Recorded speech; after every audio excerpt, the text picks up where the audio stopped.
They came without mercy. From the endless dark above, alien warships emerged like nightmares forged from metal and shadow. Their hulls gleamed with cruel light, black as obsidian yet edged with burning crimson scars.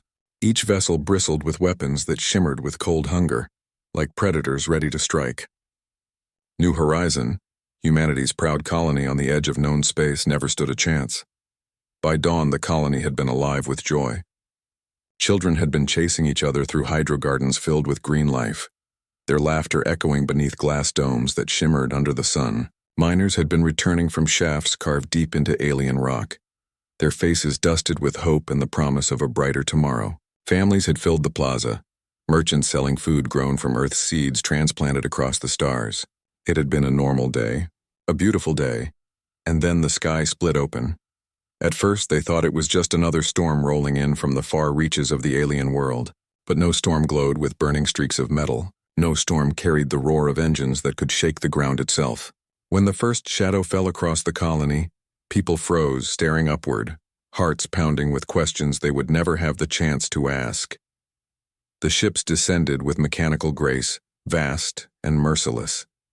They blotted out the sun, turning morning into twilight. The air filled with static, electricity crawling over skin, and then silence. The kind of silence that presses into bones, heavy and suffocating. Then the fire began. Beams of energy lashed down, carving through steel towers as though they were paper. Hydro gardens exploded into walls of flame, glass raining down on screaming families. Mining tunnels collapsed as tremors ripped through the ground, burying workers alive before they even knew what had struck them. Homes shattered, markets vanished in blasts of light, and entire streets dissolved into dust and blood. The people of New Horizon had no time to fight, no time to run. There were no warnings, no demands, no alien voice offering surrender, only the endless raining fire, a storm of annihilation that showed no hesitation and no mercy. A mother clutched her child to her chest, racing for a shelter that would never withstand the blasts. A miner, hardened by years of labor, tried to dig through rubble with his bare hands, desperate to free friends trapped beneath collapsing stone. Soldiers at the colony's outpost scrambled to launch defenses, but their cannons were pitiful against the wall of steel blotting out the heavens. One by one they fell, their last cries lost in the roar of destruction. The colony that had been built with such hope was erased in a single night. Streets once filled with laughter became rivers of smoke. Parks where children played became fields of ash. Skies that once carried dreams of humanity's future now echoed only with the thunder of war machines. And when it was over, when the last beam of fire cut through the last tower, silence fell again. The alien warships did not linger. They did not speak. They did not even look back. They simply rose into the void, leaving behind only ruins. New Horizon was no more. No survivors would send word back to Earth. No ships would escape into the void to tell of the horror. The colony's proud towers, its homes, its families, all were reduced to dust and echoes. To the universe, New Horizon became nothing more than a scar, a graveyard drifting under cold and indifferent stars. And yet, even in that silence, a truth lingered, invisible but unbreakable. Humanity would learn, humanity would remember. For every scream silenced, for every life stolen, a fire was lit elsewhere, one that would not burn out, but blaze brighter with vengeance. The destroyers thought they had ended a world. What they had truly done was awaken something far greater. The aliens believed they had erased New Horizon completely. Every life, every echo, every memory scorched away in silence. But space has a way of carrying ghosts. From the ruins of the burning colony, a fragment escaped. It wasn't planned, wasn't clean. It was a desperate cry flung into the void by shaking hands and dying breath. The message was short, broken, filled with static, yet it carried a weight heavy enough to bend destiny. It began with a crackle. Then a voice, hoarse, frantic, barely holding together. "This is New Horizon. They're burning us alive." And then nothing. That 20-second burst of horror traveled across light years, slipping past interference, bouncing through relays, and stumbling its way toward Earth's listening stations. When the operators first caught it, they thought it was some distorted background noise. But then they played it again, and again, and in that trembling voice they heard truth. The control room fell into silence. Men and women who had monitored the stars for years suddenly realized what they were hearing. A human colony, thriving only weeks ago, now crying out in its final moments. Word spread like fire. Generals were summoned in the middle of the night. Politicians' comms buzzed with urgent codes. Across the globe, one fact repeated: someone had dared to attack humanity. The fragment was all that survived. No coordinates of the attackers, no warning of their name, just the raw terror of the dying, etched forever into a handful of seconds. It was enough to break hearts and ignite fury. The people of Earth would never forget the voice of New Horizon, and those who had unleashed this horror would soon learn what it meant to rouse a species that had survived plagues, wars, and centuries of fire. The universe had heard humanity cry before, but this time, it would hear humanity roar. The message spread across Earth like a plague of grief. News anchors, pale and trembling, repeated the broken transmission. "This is New Horizon. They're burning us alive," over and over again. Families gathered around screens in silence, unable to believe that a human colony, one of their proudest achievements, had been obliterated in a single night. Children who had dreamed of leaving Earth to live among the stars now clung to their parents, terrified that the heavens were not full of hope, but monsters. For a time, the world mourned. Candles lit entire city blocks. Names of the lost were written into digital walls of remembrance. Priests, imams, monks, and spiritual leaders from every faith spoke as one. This was not just tragedy. This was desecration. Humanity's dream of reaching into the cosmos had been answered not with welcome, but with slaughter. Grief, however, is not where the story ended. Within days, the mourning began to harden into something sharper. Politicians who had once spent years arguing over trade routes and territory rights now sat together at the same tables. Their voices, once raised in endless debates, were now united. There would be no hesitation. There would be no negotiation. Whoever had dared to destroy New Horizon had declared war upon humanity itself, and humanity was ready to answer. The United Earth Council convened in an emergency session. Cameras broadcasted it to billions across the globe. Faces stern, voices steady. They spoke words that would etch themselves into history. They thought we would break. They thought we would cower. But they do not understand us. Humanity has survived plague, famine, fire, and war. We have rebuilt from ashes before, and we will do so again. But this time we will not only rebuild, this time we will strike back. The speech spread like lightning. In every household, every military outpost, every university and factory, people listened. Something ancient stirred in their blood. The refusal to be prey. The instinct to fight when cornered.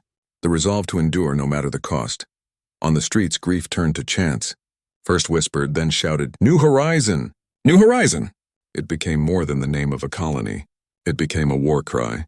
Murals appeared overnight, painted across walls and digital skylines, an emblem of the colony's shattered crest, burning but unbroken.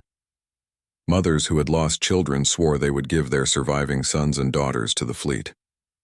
Veterans who had long retired dusted off old uniforms and signed their names once more. Scientists, engineers, even artists, every hand turned toward one purpose: vengeance. The military spoke next. Generals and admirals, grim and unflinching, stepped forward with plans drawn up within hours. Humanity's fleets were scattered, old and untested against such overwhelming alien power, but numbers did not frighten them. History had shown again and again, humanity had never needed equal strength to win. They had needed only will. "We will not wait for them to strike again," one admiral declared. "We will not give them the time to choose the place of our next grave. We will take the war to them. We will hunt them. And we will show them that humanity is not prey." For the first time in centuries, humanity moved as one. Borders faded, rivalries dissolved, and the wounds of old wars became irrelevant. Earth, fractured for so long, had been fused by fire into a single blade. Factories once dedicated to civilian luxuries shifted overnight to war production. Shipyards that had lain quiet began to burn with life. Steel skeletons of dreadnoughts rising under the hands of thousands of workers. From Luna's gray surface to the red sands of Mars, entire populations rallied. Miners offered metals, farmers their crops, scientists their brilliance. The war machine awakened, vast and unstoppable, and through it all the memory of New Horizon burned like fuel. Every speech carried its name. Every soldier whispered it before sleep. Every ship that rolled out of a dockyard bore its insignia somewhere, etched in defiance. The colony was gone, but its spirit had become something far greater. It had become the reason humanity sharpened its claws and bared its teeth. The aliens who had unleashed this slaughter believed they had silenced a people. What they had truly done was awaken a giant that had, until now, slumbered beneath the weight of its own divisions. Now the giant was rising, and the universe would soon learn what it meant when Earth was united. Not by ambition, not by greed, but by vengeance. The order was given, and the world obeyed. From the moment the Council declared vengeance, Earth and its colonies became a single living machine. Every factory, every laboratory, every dockyard turned its gaze skyward. Humanity was not simply preparing for war, it was forging it. Shipyards that had once lain idle now roared with life. Massive orbital rings around Earth and Luna glowed red with fire as molten metal flowed into skeletal frames of warships. Welders in exosuits clung to half-finished hulls, sparks dancing around them like falling stars. Engines larger than houses were lowered into place by cranes that groaned under their weight. Ships that had once taken decades to build were now forced into existence in mere months. Mars gave its blood. Mines deep in its rust-red crust yielded metals rare and unyielding. Trains miles long carried ore across its deserts to smelters that never slept. On Ceres and the asteroid belt, entire colonies turned into foundries, carving the bones of dead rocks into weapons of vengeance. Even Earth itself, scarred by centuries of conflict, bent all its will to the cause. Cities converted their skyscrapers into command towers. Civilian industries shifted overnight. Auto plants building weapons. Luxury designers stitching combat armor instead of gowns. Humanity's greatest minds were pulled from universities not to publish theories, but to design weapons sharp enough to pierce the heavens. And people came. Volunteers flooded recruiting stations in numbers never seen before. Old veterans, men and women who had sworn they would never again wear a uniform, stood in lines next to teenagers who had never left their hometowns. Doctors offered their hands for field work. Pilots who once ferried cargo now begged to fly fighters. Families wept as they gave their children to the fleets, but they did not resist. They understood. This was no war of politics, no war of profit. This was survival. This was justice. The air itself seemed to vibrate with a rhythm, the pounding of hammers and engines echoing across continents and space stations. The forge of war had become a heartbeat, steady, relentless, unstoppable, but steel and fire alone were not enough. Humanity knew they faced an enemy that had crossed the stars to destroy them without hesitation. To fight such a predator, they needed more than weapons. They needed unity, strategy, innovation. The greatest tacticians from every nation were summoned into war councils. Men and women who had once faced each other as enemies now sat at the same tables, drawing battle lines against a shared foe. Old rivalries vanished, replaced by maps of alien space and simulations of possible invasions. For the first time in history, humanity was not preparing to defend its borders. It was preparing to cross them. Innovation bloomed like wildfire. Engineers tore apart old designs, pushing technology beyond its limits. New drives capable of faster leaps across the void. Cannons with magnetic rails that could hurl slugs large enough to pierce capital ships. Swarms of drones guided by artificial intelligence, nimble and merciless. Every breakthrough was tested, refined, and installed with a speed that would have been madness in peacetime. Everywhere the memory of New Horizon guided them. Its crest was stamped on hulls, its name whispered by soldiers in training, its story broadcast on every screen to remind workers why their hands bled and why their backs ached. The colony had been destroyed, but its ghost worked alongside them, fueling every spark, every weld, every invention. And beneath it all, a grim truth simmered. Humanity was not just building weapons, they were becoming them. Every man, every woman, every child was a part of this great transformation. Farmers spoke of their crops not as food, but as fuel for soldiers. Artists painted not landscapes, but propaganda, designed to steal the heart. Even the songs on the streets changed, no longer about love or longing, but about fire and vengeance. The aliens had thought humanity fragile. They had looked at Earth and seen chaos, division, weakness. They had seen prey. What they had not seen was this: a world uniting, a species sharpening itself like a blade, a civilization that had endured centuries of struggle and had always risen from the ashes. Now, Under the firelight of forges and the roar of engines, Earth was rising again. Not as a fractured people, but as a single, unbreakable force. The Forge of War was not simply creating ships and weapons. It was creating something far greater. It was creating the promise of vengeance. And soon, when those ships sailed into the void, the aliens would see what humanity had built in its grief and fury. They would see what they had awakened. They would see the storm. The fleets of Earth had been born in fire, and now they carried that fire into the stars. For months, humanity's forges had hammered out warships, sleek destroyers, hulking cruisers, and dreadnoughts so vast they blotted out the stars. But steel without purpose is nothing. And so, the Council gave the order, the first strike. Humanity would not wait for another colony to fall. They would choose the time, the place, and the enemy. Scouts had tracked the aliens back to a listening post orbiting a barren, forgotten moon at the edge of Karak-controlled space. It was no fortress, no capital, but it was a symbol, an outpost of the same monsters who had burned New Horizon. Perfect for the beginning. The fleet emerged from the void like hunters slipping from the shadows. Engines burned faintly as ships fanned into formation, their hulls etched with the emblem of New Horizon. Pilots whispered its name like a prayer. Soldiers gripped their rifles with trembling fury, and captains stared at their targets with eyes that had seen too much grief to allow hesitation. The alien station hung before them, unaware. Its spires jutted from the rock like the bones of some long-dead creature. Lights flickered lazily across its surface. Its defenses were awake but not alert, as if the Karak had grown so used to victory they no longer believed in surprise. They would learn. The first shot was not a warning. It was a declaration. A railgun slug larger than a truck tore through the vacuum and ripped into the station's shielding. The barrier flared bright, then shattered like glass. A second slug followed, then a third, until the outpost shuddered under the rain of human fire. Sirens lit the alien stronghold, but too late. Fighters screamed into the void, their wings slicing through blackness as they swarmed the outpost's surface. Bombs dropped in perfect precision, tearing holes in walls, silencing guns before they could lock onto targets.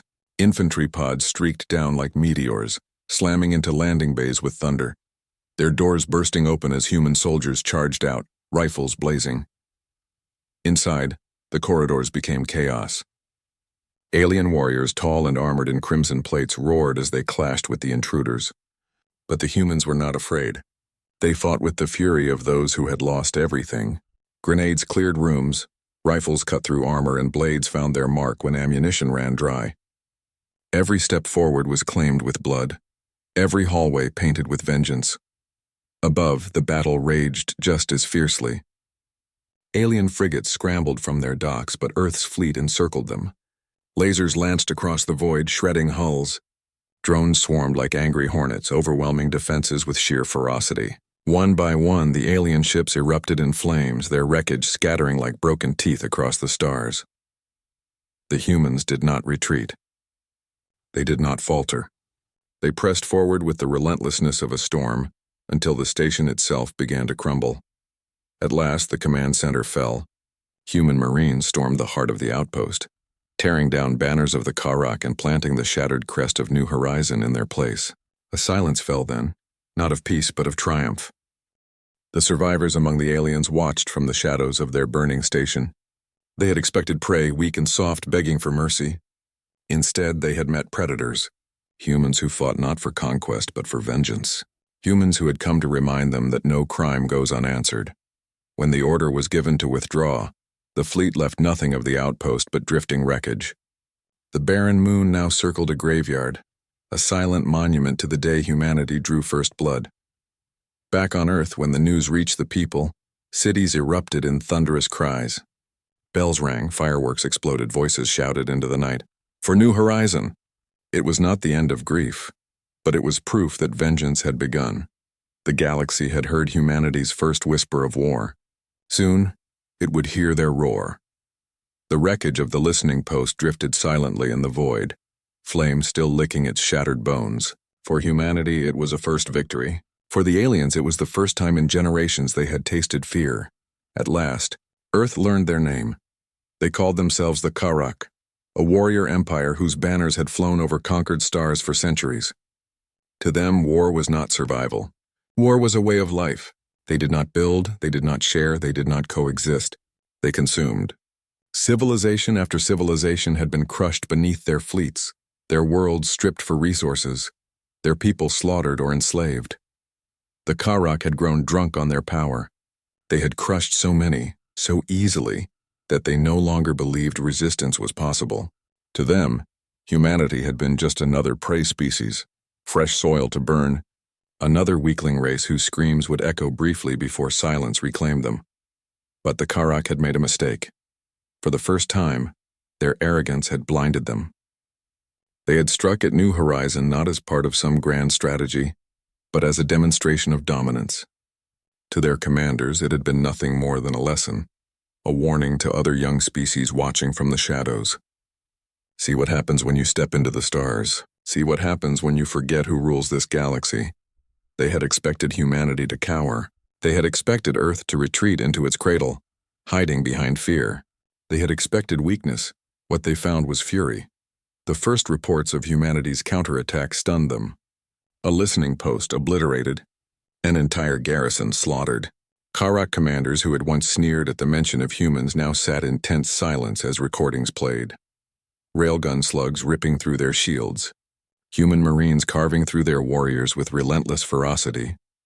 The Karak High Council gathered in their great chamber, a fortress of obsidian and fire that had witnessed centuries of conquest. Around a colossal table of black stone, warlords hissed and snarled in their guttural tongue. Some demanded immediate retaliation. Others dismissed the humans as nothing more than insects, their strike a lucky accident. But beneath the growls and arrogance, unease stirred. For the first time, the predators had been wounded. And predators who bleed begin to wonder. Their historians reminded them of their past triumphs. They spoke of the Yari, a peaceful race of philosophers whose crystal cities had been turned into ash within a month. They spoke of the Dronic, warriors who had once resisted but had been annihilated when the Karak unleashed fleets 10 times their size. They spoke of hundreds of smaller civilizations, each erased, each forgotten, each a lesson carved into the galaxy. No one resists the Karak. And yet, here was humanity resisting. The warlords spat curses, but behind their fury was something alien to them. Doubt. Humanity was unlike the others. They did not plead. They did not beg. They did not crumble. Instead, they united. Instead, they sharpened. Reports from scouts painted a picture the Karak had never seen before. Entire human worlds transformed into war factories. Fleets multiplying at impossible speed. Soldiers chanting the same name before battle. New Horizon. A species not cowed by loss but defined by it. To the Karak, this was madness. To humans, it was survival. And the more they studied humanity, the more they realized a deeper truth. Humans had never feared struggle. Their history was built on it. They had survived plagues that wiped out millions, wars that turned nations to rubble, disasters that scarred their world. Again and again, they had risen, stronger than before. The Karak had mistaken scars for weakness when in truth scars were humanity's armor. Still, arrogance dies hard. The Karak Council declared humanity an infestation that must be exterminated. They promised their fleets would burn Earth's skies just as they had burned New Horizon. They swore to erase every trace of humanity's defiance, to crush this rebellion before it spread. But as their words echoed across their dark chamber, some of them could not shake the image burned into their minds. Their warriors falling before human rifles, their ships torn apart by human fire, their proud station left in ruins. The predators had unmasked themselves, and in doing so, revealed their own fear. For the first time in centuries, the Karak were not the only hunters in the dark. The first victory had been a spark. The second was a fire. By the third, the galaxy understood. Humanity was on the march. Fleet after fleet thundered from the cradle of Earth, not to explore, not to colonize, but to destroy. The humans had transformed their grief into something sharper than any blade, a relentless campaign of vengeance. And every battle began the same way, with the name of New Horizon whispered across comms, shouted in war rooms, etched into the armor of soldiers as they charged. The Karak outposts fell quickly at first.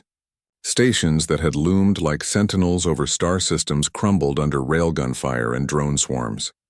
Garrisons that had once bullied weaker species collapsed within hours when faced with humanity's fury. Worlds that had flown the banner of the Empire for centuries now burned under human bombardments. But this was not conquest. Humanity took no slaves, claimed no spoils. Where the Karak had once enslaved, humans liberated. Where the Karak had stripped planets bare, humans left warnings carved into the ruins. This is for New Horizon. The message spread faster than the fleets themselves. Across conquered territories, whispers traveled like wind. The humans are coming. To the enslaved, those words carried hope. To the Karak, they carried terror, for the humans did not simply fight, they adapted. Every battle became a lesson. Every loss was studied, every weakness corrected. Weapons grew sharper, ships tougher, tactics deadlier. The Karak had centuries of experience. But humanity had something far more dangerous: the refusal to repeat mistakes. In one campaign, a human fleet lured a Karak armada into the rings of a gas giant. There, hidden drones detonated mines, turning the majestic bands of ice and stone into a storm of shrapnel that shredded the alien vessels. Survivors limped home only to spread the story. Humans fought like demons, bending even nature itself into weapons. On another world, where the Karak had raised massive citadels carved from volcanic rock, human marines landed under the cover of endless ash storms. They infiltrated through lava tubes, cutting power to entire defense grids before the first shot was fired. By dawn, the citadel was nothing but a smoking husk, its banners torn down and replaced with the crest of New Horizon. Everywhere they struck, humanity left scars. But more than scars, they left a rhythm, an unrelenting drumbeat of war. Soldiers called it the March of Steel. It was the sound of fleets burning through the void, of boots striking alien soil, of cannons pounding until nothing remained but silence. The Karak roared back with fury. They unleashed fleets larger than anything humanity had ever faced, deploying war beasts bred for terror, unleashing plasma storms capable of boiling oceans. But it was never enough. The humans endured. They bent, they bled, but they never broke. And each time they survived, they grew stronger. The name of New Horizon became more than vengeance, it became faith. Parents whispered it to their children at night as a promise that monsters would not rule forever. Pilots painted it on the hulls of their fighters. Soldiers carved it into the butts of their rifles. Even the ships themselves bore it. Entire classes christened after the lost colony. The galaxy began to take notice. Civilizations long hidden in the shadows, once terrified of the Karak, began sending secret transmissions. They offered intelligence, safe harbors, even fleets of their own. For centuries, no one had dared defy the Karak. Now, inspired by humanity's march, courage spread like wildfire. And with each alliance, each whispered pledge of support, the Karak felt their grip on the galaxy weaken. What had once been an empire of terror was now a fortress under siege. But humanity did not see themselves as liberators, not yet. They saw themselves as executioners. Every world they burned, every fleet they shattered was another offering to the memory of New Horizon. For the Karak, the March of Steel was a nightmare they could not wake from. For humanity, it was only the beginning, because deep in every heart, soldier and civilian alike, one truth had taken root. Vengeance was not finished. Not until the homeworld of the Karak itself lay in ruins. And so, the march continued, steel against shadow, fury against arrogance, humanity against the empire that had tried to erase them. The storm was building, and soon it would break. The March of Steel could not go unanswered forever. For months, humanity had struck outpost after outpost, tearing through the Karak Empire like fire through dry grass. But empires built on conquest do not die quietly. The Karak gathered their might, summoning fleets from every corner of their dominion, warriors bred only for slaughter, and weapons forged in the furnaces of enslaved worlds. They had underestimated the humans once. They would not do so again. The trap was sprung in the crimson void, a vast nebula glowing with rivers of scarlet gas.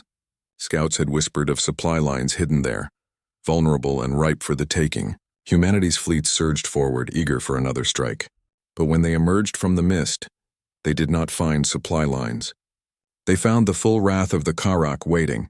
The nebula ignited with light. Alien warships poured from every angle. Dreadnoughts larger than mountains. Cruisers bristling with weapons, fighters swarming like locusts. Humanity had brought hundreds of ships. The Karak had brought thousands. The first volley struck like a hammer. Human shields flared and collapsed, ships tearing apart in blossoms of fire, frigates shattered under plasma storms, destroyers gutted by beams that carved through hulls like knives through flesh. Voices filled the comms, shouts, screams, desperate orders lost in static. But retreat was not in their blood. The admirals gave the command, and the humans fought. Railguns thundered, missiles streaked into the void. Fighters broke formation to carve through enemy swarms. For every human ship destroyed, 2 alien vessels followed it into the flames. Yet the cost mounted higher with every passing hour. The crimson void became a graveyard. Wreckage drifted like shattered bones through the nebula's red mist. Fires burned where oxygen bled into space. Pilots fought until their fuel ran dry, then rammed their fighters into alien hulls. Marines aboard boarding pods cut their way into enemy cruisers, detonating charges even when they knew they would not survive. Sacrifice became the language of battle, spoken fluently by all. One dreadnought, the Eternal Resolve, fought until its engines were torn apart and its guns ran dry. Surrounded by enemy ships, its captain broadcast his final words across every human channel, for New Horizon and for Earth. Then he detonated the reactor. The explosion lit the nebula like a newborn star, tearing a hole in the alien fleet and giving humanity a chance to breathe. But even such heroism could not turn the tide.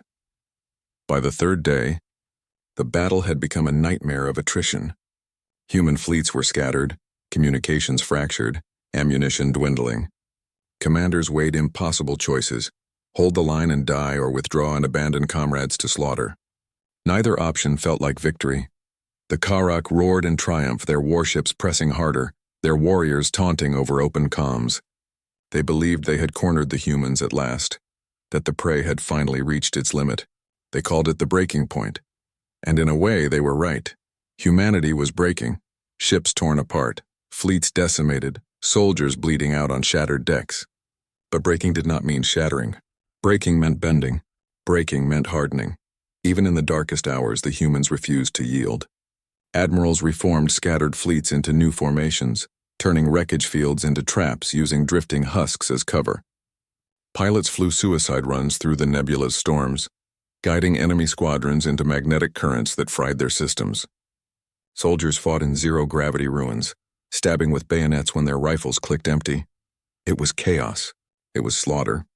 It was defiance made flesh, and though the cost was unbearable, though fleets that had taken years to build were reduced to burning wrecks, something happened in the crimson void that the Karak could not understand. The humans endured. When the battle finally ended, when the nebula fell silent again, humanity had lost nearly half its fleet.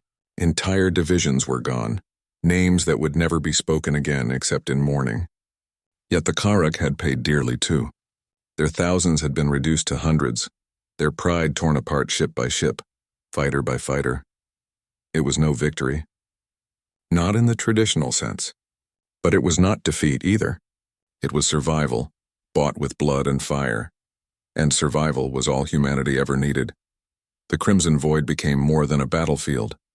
It became a legend, a reminder that even when pressed to their limits, even when drowning in fire and loss, humans would not surrender. The Karak had called it the breaking point. But what they failed to see was that when humanity breaks, it does not crumble. It sharpens. And in the silence that followed, the survivors swore that the blood spilled in the Crimson Void would not be in vain. The march was not over.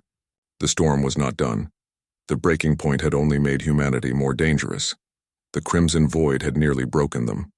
Entire fleets lay in ruin, millions of lives lost, and still the Karak Empire endured. Yet in that storm of fire and blood, humanity had proven one thing: they could not be erased. And so the Council made its decision. There would be no more skirmishes, no more strikes at outposts and border garrisons. The time for bleeding the Empire piece by piece was over. Humanity would march straight into the monster's heart. The target was the Karak homeworld, Drovkar, a planet carved into a fortress over millennia of conquest. Its skies swarmed with defense grids, its orbit bristled with war stations, its surface scarred with citadels where generations of warriors had been bred. It was the throne of the predators, the crown of their empire. To take it would be to shatter everything they had built. The preparations were unlike anything humanity had ever attempted. Fleets from Earth, Mars, Luna, and the Belt converged into a single armada. Hundreds of ships rebuilt from the wreckage of the Crimson Void, reinforced with fresh steel from the forges of war. Dreadnoughts so massive they carried entire wings of fighters within their bellies. Carriers that stretched like floating cities. Swarms of drones numbering in the tens of thousands, each one carrying the promise of annihilation. Every vessel bore the crest of New Horizon. Some painted it proudly across their hulls. Others carved it onto bulkheads where only their crews would see. It was more than a symbol now. It was destiny. On the eve of battle, silence fell across the armada. In the mess halls and barracks, soldiers held photographs of families they might never see again. Pilots carved final words into their helmets. Admirals sat in dimly lit rooms, eyes heavy with the weight of decisions that would end or save millions. Across every channel, one phrase echoed: for New Horizon. For Earth. When the fleet entered Dravkar's system, the skies themselves seemed to tremble. The Karak were ready. Their fleet stretched across the stars like an iron wall. Titans of war loomed in orbit, their weapons glowing with lethal light. Planetary cannons buried in the crust of the world itself, angled upward like the fangs of a beast ready to strike. They had gathered everything. Every ship, every warrior, every shred of their power, and still humanity did not flinch. The order came. Engines roared. The void lit up with fire. The battle began in silence, then erupted into thunder. Missiles streaked across space, railguns thundered, beams carved through darkness. Human fighters swarmed forward, darting between capital ships, leaving trails of burning wreckage. Drones flooded into the enemy's ranks, overwhelming point defense systems with sheer numbers. Alien titans fired back, their cannons scorching holes through human cruisers, their plasma storms melting entire wings of fighters in seconds. Ships died screaming. Crews were torn apart in explosions that left nothing but drifting husks. But for every human ship destroyed, another pressed forward. For every life lost, vengeance demanded two more. The sky above Dravkar became a storm of steel, and then the ground war began. Dropships, thousands strong, broke through the burning skies and rained down upon the planet. Marines surged into citadels carved from obsidian, their rifles blazing, their battle cries echoing through alien streets. Grenades tore apart battlements. Tanks rolled through avenues paved in the bones of conquered species. For every Karak warrior who roared in defiance, 10 humans answered with fury. The fighting was savage, unrelenting. Corridors choked with smoke, cities crumbling under bombardment, rivers of fire flowing where plasma struck the earth. The Karak fought with desperation, unwilling to surrender the heart of their empire, but desperation was no match for vengeance. At last, the human flag rose over the central citadel. The throne of the Karak lay in ruins, its banners torn and trampled into the dust. Survivors among the aliens dropped their weapons and stared in silence at the sight. Prey no longer. Humanity had become the hunter. The fleets did not stop until the orbiting stations were ash, until the planetary cannons were slag, until the skies of Dravkar were clear. And when the final shot was fired, when the last alien fortress fell silent, humanity stood victorious. It was not conquest. It was not glory. It was justice. Dravkar burned, and with it the empire that had slaughtered New Horizon. The war was not over yet. Stragglers remained, fleets scattered across the stars. But the heart had been pierced, the crown shattered, the predator humbled, and as the smoke cleared, one truth echoed across the void. Carried on every channel, every whisper, every cry of triumph, Earth remembers. Earth strikes back. The war was over. Dravkar burned, its fortresses shattered, its fleets reduced to drifting wrecks. The great predator of the stars had been slain. The Karak Empire, once feared across the galaxy, was now nothing more than ash scattered among the void. Humanity had struck, and their vengeance had been absolute. But when the last cannon fell silent, when the last enemy fortress crumbled, a new sound filled the air. Silence. Not the silence of peace. Not yet. But the silence that comes after storms, when the air is thick with smoke and the ground is heavy with blood. Soldiers stood among the ruins, rifles lowered, eyes hollow. They had won, but many no longer knew how to feel. For every ship that had returned, another lay broken in the void. For every soldier standing on Dravkar's soil, 10 more were buried beneath it. The price of vengeance had been staggering, a weight carried in every scar, every tear, every whisper of the names that would never again be answered. New Horizon had been avenged, but New Horizon was still gone. Across the galaxy, fireworks erupted. Humanity's colonies, once trembling in fear, celebrated in thunderous joy. Billions cheered, bells rang, and screens flashed images of human flags rising over alien ruins. For the first time in history, Earth's name carried a different meaning among the stars, not prey, not weak, but unbreakable. And yet, beneath the celebration, the survivors knew the truth. Victory had not brought them back their dead. It had not restored the laughter of children silenced in hydro gardens, nor the song sung in mining tunnels now buried forever. The vengeance was complete, but the wound remained. On Earth, monuments began to rise, towers of black stone carved with the names of the fallen, stretching skyward as if to remind the heavens themselves of the price humanity had paid. The crest of New Horizon was etched into every monument, a broken circle mended by fire. Families knelt at the base, leaving flowers, candles, or only their tears. Among the soldiers, stories spread like whispered prayers, tales of the eternal resolved sacrifice at the Crimson Void, of Marines who had carved their way through citadels with nothing but bayonets and fury, of pilots who had burned their last fuel to ram enemy warships, shouting, "For Earth!" As they vanished in fire. These stories became legend, carried not in books but in hearts, etched into the very identity of humanity. The galaxy, too, was changed. Civilizations once enslaved by the Karak emerged from the shadows. Their chains shattered. They looked upon humanity with awe and fear. To them, Earth was no longer a newcomer fumbling into the stars. Earth was a storm, a force that had risen from tragedy and reshaped the balance of power. Some whispered of alliance. Others whispered of caution. All remembered the same truth. To strike at humanity was to invite annihilation. But within humanity itself, questions stirred. If they could burn an empire to the ground, what else could they do? If vengeance had united them once, what would bind them in the years to come? Would they remain hunters only when provoked? Or had they tasted something they could never let go?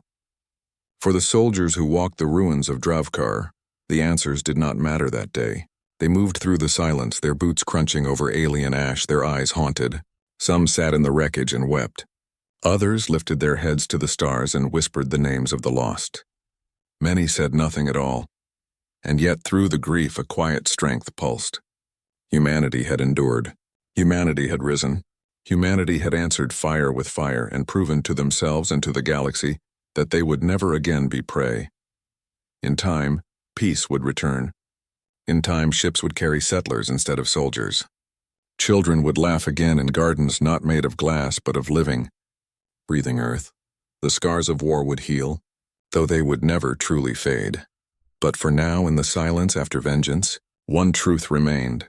The people of New Horizon had been destroyed. Their colony reduced to ash, their lives stolen without warning, without mercy. But their memory had not died. Their memory had carried humanity through the fire, had forged ships and weapons, had led armies across the stars. Their memory had shattered the worlds of their killers. And so, in the end, New Horizon lived on, not as a colony of stone and steel, but as a spirit that burned in every heart. The galaxy would remember the fall of New Horizon, but it would never forget Earth's answer. And so, humanity's story of fire and vengeance comes to an end, at least for now. The Karak Empire lies shattered, its throne world burned, its fleets reduced to ash. Yet even in victory, the silence of loss remains. New Horizon is still gone. Its families, its children, its laughter will never return, but their memory forged humanity's greatest strength. Their sacrifice became the spark that turned grief into fury, and fury into triumph. This tale isn't just about war. It's about what happens when the unthinkable is forced upon us, when the predators of the universe forget that humans are not prey. We stumble, we bleed, we break, but we always rise. That's what makes this more than a story of vengeance. It's a story of survival, of unity, of a species that refuses to bow. And maybe, just maybe, it's a reminder for us here on Earth too, that no matter what trials we face, no matter how many times we are knocked down, the human spirit is forged in fire. We endure, we rise, we strike back. If you enjoyed this journey through war, sacrifice, and vengeance, let me know in the comments below. What moment hits you the hardest? Was it the fall of New Horizon? The storm of the Crimson Void? Or the final strike at Dravkar? I'd love to hear your thoughts. If you're new here, make sure to subscribe and ring the bell because I bring you more stories like this. Tales of courage, defiance, and the fire of humanity among the stars. And if you've been with me for a while, thank you for standing shoulder to shoulder in this growing fleet of dreamers and storytellers. Until the next story, remember this: humanity is strong not because we never fall, but because we always rise. The stars may be cold, the void may be vast, but wherever we go, our spirit burns brighter than any sun. This was, They Destroyed a Human Colony. Earth's vengeance shattered their worlds. I'll see you in the next tale, and never forget, Earth remembers. Earth strikes back.